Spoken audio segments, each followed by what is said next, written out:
In ancient times, amid the spiritual darkness of Israel, a figure marked by divine power emerged, Elijah. His name, loaded with meaning, revealed his mission: "The Lord is my God." A solitary man, clothed in simplicity and courage, summoned by God to confront powerful kings and a wayward nation.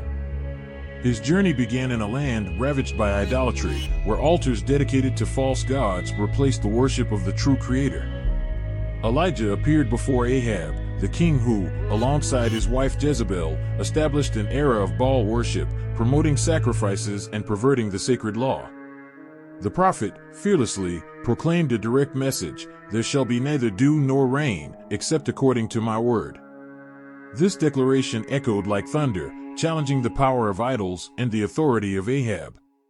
The announced drought marked the beginning of a period of divine judgment. With the word given, Elijah received a heavenly order to take refuge by the brook Cherith. There, while the surrounding lands dried up and famine spread, God provided sustenance in extraordinary ways. Ravens brought the prophet bread and meat, ensuring his survival. Amid the silence of the desert, Elijah meditated on the greatness of the Almighty and strengthened his faith for the challenges ahead. When the brook dried up, new instruction arrived. God sent him to Zarephath, a pagan city, where a widow was facing extreme poverty. Finding her at the entrance to the city, Elijah made a bold request that she prepare a meal for him with the last resources she had. The woman reluctantly obeyed, and in response to her faith, a miracle occurred. The oil and flour in her house did not run out during the days of famine, evidencing God's care for those who trust in His promises. During this time, another sign of God's power was revealed. The widow's son fell seriously ill and died. Moved with compassion, Elijah cried out to the Lord, asking that the boy's life be restored. The answer came in the form of resurrection, and the boy came back to life, filling the home with hope and showing that the God of Israel is Lord over death. This was just the introduction to a grand story. Elijah continued on his journey, challenging kings, proving God's sovereignty, and setting the stage for even greater confrontations.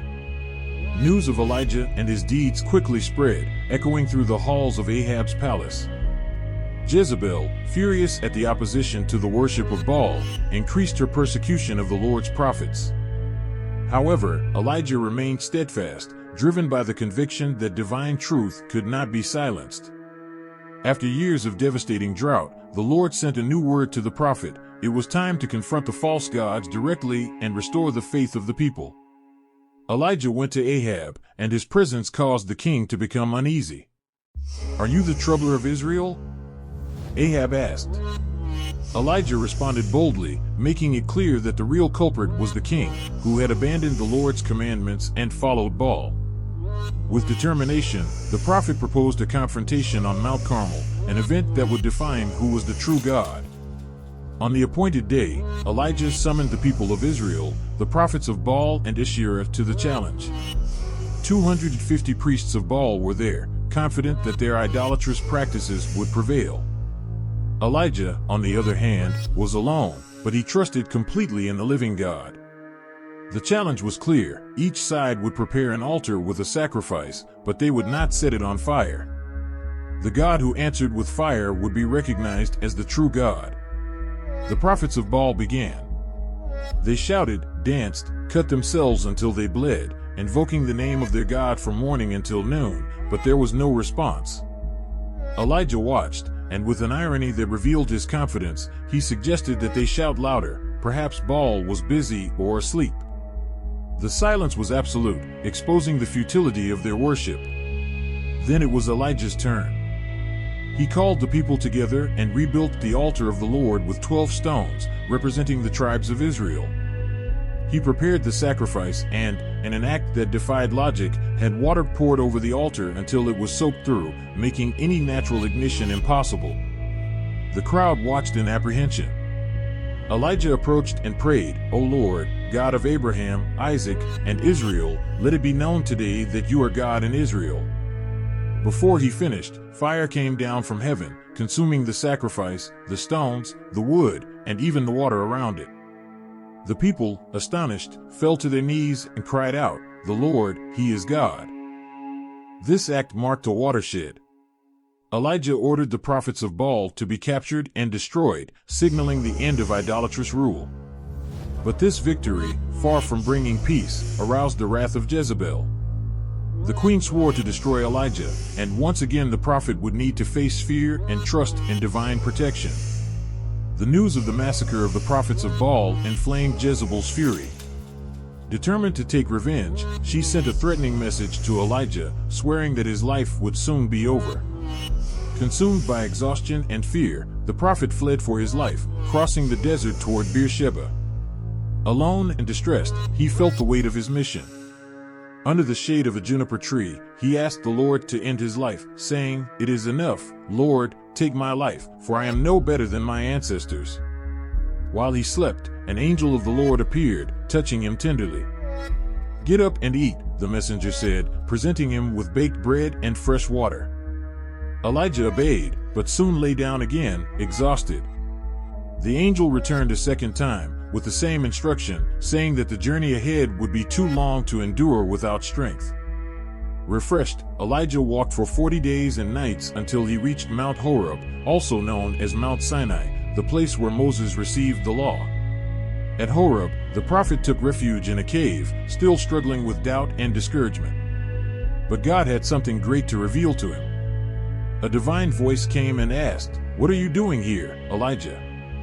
The prophet poured out his heart, expressing his loneliness and frustration.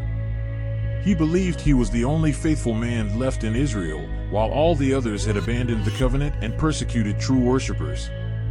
Then the Lord told him to come out of the cave, for he would pass before him. First came a mighty wind, so strong that it shattered the mountains. Then an earthquake shook the ground beneath his feet. Then a blazing fire consumed the landscape. But God was not in the wind, the earthquake, or the fire. After all this, a gentle breeze was heard, a whisper barely audible.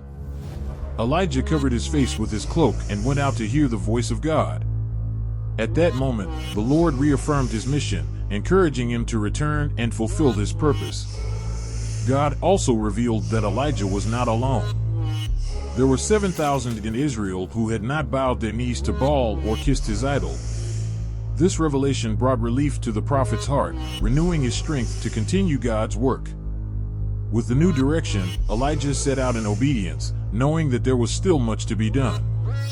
One of the first tasks would be to anoint Elisha as his successor, ensuring the continuity of the prophetic ministry in Israel.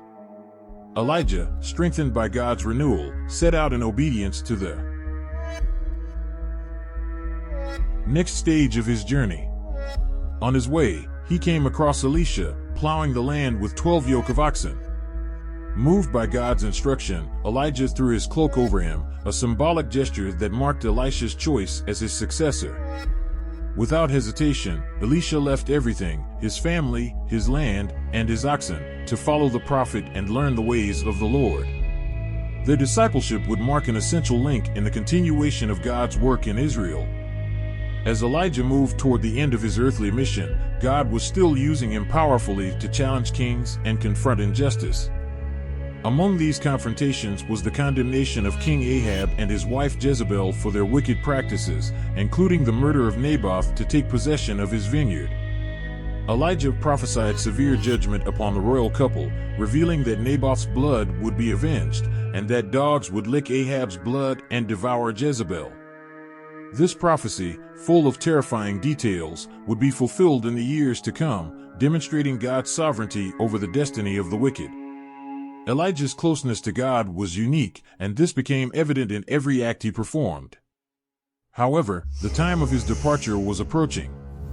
He and Elisha traveled together, passing through places such as Bethel, Jericho, and the Jordan River. At each location, other prophets warned them that Elijah would soon be taken away. Elisha, however, remained by his master's side, refusing to leave him. When they reached the banks of the Jordan, Elijah took his cloak and rolled it up, touching the water. The river parted, allowing them both to cross on dry ground. On the other side, Elijah asked Elisha, "Ask what I shall do for you, before I am taken from you." Elisha boldly and with faith responded, "I pray that a double portion of your spirit may be upon me." Elijah recognized that the request was difficult, but he assured them that if Elisha would see him being taken away, his request would be granted. As they walked and talked, suddenly a chariot of fire drawn by flaming horses separated them, and Elijah was taken up to heaven in a whirlwind. Elisha watched it all, crying out, my father, the chariots of Israel and its horsemen." Then he took up Elijah's fallen mantle as a symbol of the continuation of his mission. Now, with a double portion of Elijah's spirit, Elisha went on his way, performing miracles and continuing to proclaim the word of the Lord. Elijah's ascension not only closed a remarkable chapter in biblical history, but also revealed the hope that divine power transcends generations, ensuring that God's work will never cease. Thus, Elijah's life, marked by miracles, courage, and obedience, remains an eternal testimony to the power of God, who calls and empowers those who make themselves available to carry out His will.